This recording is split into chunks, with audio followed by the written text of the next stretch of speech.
Bonsoir, heureux de vous retrouver pour ce nouveau 7-8 Les Invités. Voici les titres. Le déploiement de la fibre optique dans les Yvelines a franchi un nouveau cap. L'opérateur TDF a été désigné pour mener à bien le projet. Les explications avec Anne-Léry Lepalec, vice-présidente d'Yvelines Numérique. Et puis parole à Virginie Coache, professeure de mathématiques au collège Alexandre Dumas de Maurepas.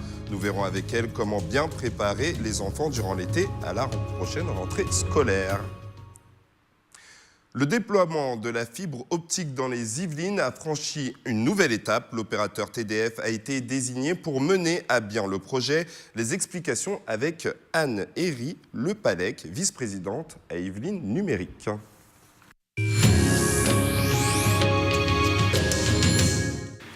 D'ici à 2020, les zones rurales des Yvelines devraient bénéficier du très haut débit, et cela sans aucune dépense publique. Pour en parler, nous accueillons Anne-Léry Lepalec. Bonsoir. Bonsoir. Alors, vous êtes vice-présidente d'Yvelines Numérique. Oui. Qu'est-ce que c'est cette structure ? Alors, Yvelines Numérique, c'est un établissement public qui a été créé l'année dernière, en 2016, la volonté du département d'associer en fait le bloc communal, c'est-à-dire les intercommunalités, au projet qui était porté jusque-là uniquement par le département, de déployer le très haut débit dans les territoires ruraux des Yvelines. Alors le 30 juin dernier, la vente du réseau fibre optique à l'opérateur TDF a été votée au conseil départemental. Bénéfice total pour la collectivité des Yvelines, 23,8 millions d'euros. Alors pourquoi le conseil départemental a vendu le réseau de fibre optique ? Alors, le conseil départemental a vendu le réseau professionnel, enfin s'est engagé à vendre le réseau professionnel, et ce réseau ne concernait pas jusqu'à aujourd'hui les particuliers qui sont finalement l'objet de la mission nouvelle de ce marché avec TDF. Ceci permettra à TDF de s'appuyer sur ses infrastructures existantes pour déployer de manière plus efficace et plus rapide le très haut débit chez l'ensemble des particuliers des territoires ruraux des Yvelines. Alors je rappelle, TDF en fait c'est un opérateur public, privé. Alors c'est privé, mais l'avantage de TDF c'est que c'est neutre, c'est-à-dire que TDF mettra par la suite à disposition ces infrastructures aux opérateurs réels connus sur le marché qui commercialiseront leurs offres par la suite auprès des particuliers. Ça va être quoi le rôle de TDF d'ici à 2020 ? Alors TDF va construire les infrastructures, c'est-à-dire les fils par lesquels seront transmises ces informations, toute la partie technique, toute la partie génie civil, pour permettre d'amener la fibre optique chez les usagers, tout en respectant le planning qui avait été défini bien antérieurement par le département, comme le département s'y était engagé. Alors un projet sur lequel vous travaillez, Yvelines Numérique, avec le conseil départemental. Tout à fait. Pourquoi vous avez choisi TDF ? Alors, le département et Yvelines Numérique ont lancé une consultation. Sur cette consultation, il y a eu trois réponses tout à fait d'une qualité remarquable. 3 réponses qui remplissaient de manière tout à fait satisfaisante l'ensemble des critères qui avaient été imposés par Yvelines Numérique. Et dans le choix technique, il s'est avéré que TDF avait proposé des solutions qui étaient légèrement au-dessus des autres et qui nous permettaient surtout, comme vous l'avez indiqué tout à l'heure, de faire réaliser cette économie substantielle au département, mais également à tous les financeurs de ce projet, c'est-à-dire l'État, la région et le bloc communal, les intercommunalités. C'est ça, l'opérateur TDF va financer sur fonds propres, en fait, le projet. Et combien le département et les différentes collectivités du département des Yvelines vont-elles économiser ? Alors, le projet était initialement chiffré à 130 millions d'euros.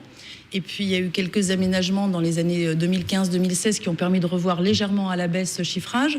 Aujourd'hui, l'économie concrète du département sur cette opération est de 110 millions d'euros, donc d'argent public, intercommunalité, département, région et État. Alors, je sais aussi que vous êtes première adjointe à la commune de Chevreuse. Oui. Vous êtes aussi vice-présidente de la communauté de communes de la Haute-Vallée de Chevreuse, donc vous êtes directement concernée par le très haut débit, puisque vous êtes en zone blanche, les communes un peu rurales du sud des Yvelines. Quelle est la situation actuelle, notamment dans votre commune à Chevreuse ? Alors, dans la commune de Chevreuse et les communes alentours, les situations sont assez disparates et dépendent essentiellement de notre localisation géographique et de longueur de fil de cuivre aujourd'hui. Maintenant, il y a certains endroits où effectivement c'est un gros problème, où on est en zone blanche, aussi bien Internet que même téléphonie mobile. Et donc cette solution-là va nous permettre d'arriver à très court terme dans des situations de confort beaucoup plus appréciables, tant pour l'activité économique que même pour les particuliers. Concrètement, qu'est-ce que ça signifie zone blanche pour nos téléspectateurs, pour qu'ils puissent comprendre? Alors zone blanche, ça signifie que quand vous recevez un mail avec une grosse pièce jointe, et ben vous attendez d'être dans un autre endroit pour l'ouvrir parce que vous savez que ça va vous prendre des heures. Ça signifie pas de télévision, pas de téléphonie par Internet, pas toutes ces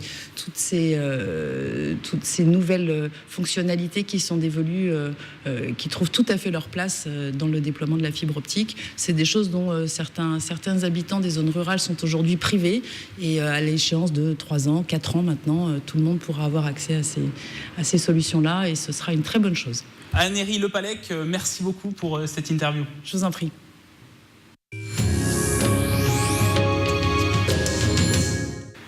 Et nous recevons sur le plateau Virginie Coache, professeure de mathématiques au collège Alexandre Dumas à Maurepas.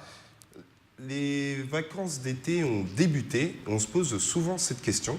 Est-ce qu'il faut préparer les enfants à la rentrée suivante? C'est une question qui a tendance à m'étonner un petit peu, parce que bon je pense que la question qu'on devrait se poser, c'est plutôt comment faire pour que mon enfant se repose pendant les vacances et soit en forme pour la rentrée scolaire. Ah oui? Oui. Alors il ne faut pas préparer les élèves un petit peu avant les...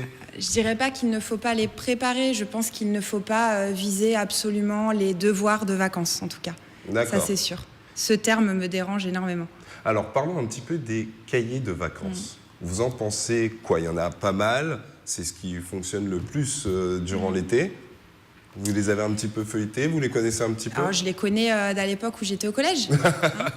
Je pense que si votre enfant est demandeur, c'est important de lui en acheter un, et il y a de fortes chances qu'il le fasse.